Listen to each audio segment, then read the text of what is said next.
Have you ever stolen? Maybe you have, maybe you haven't. But what's certain is that it's one of the most commonly asked questions during the police interview.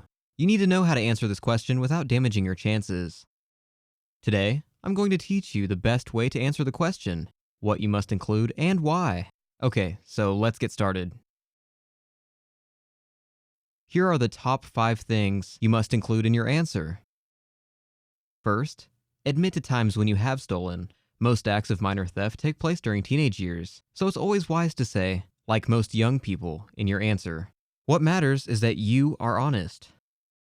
Second, always admit that you have made mistakes. By doing this, you tell the interviewer that you have grown up, matured, and have turned things around. 3. Mention if peer pressure was involved. Peer pressure can overly influence young people's behavior. It doesn't make stealing right, of course, but it puts any minor theft you have committed in some proper context. Number 4. Identify how stealing affected you. It's important to convey remorse and guilt, and that stealing is something you have always regretted.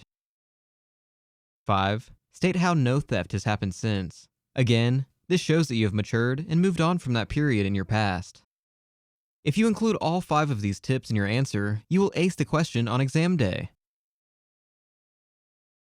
So let's look at a sample answer.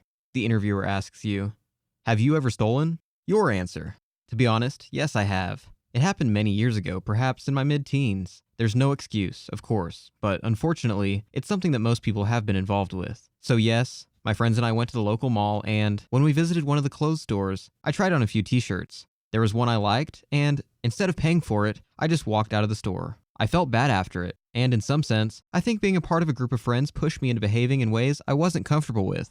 Since then, though I've never repeated the same behavior, I'd like to think that I've matured and learned from that mistake."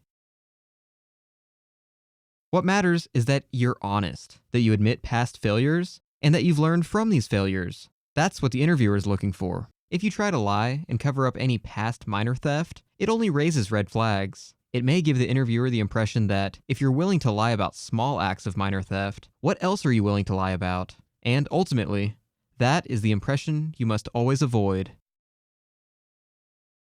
If you like this video and would like to see more, subscribe to our YouTube channel now. Also, check out our website at policeteststudyguide.com for more great tips and tricks on how to answer oral board questions. Until next time, take care, guys.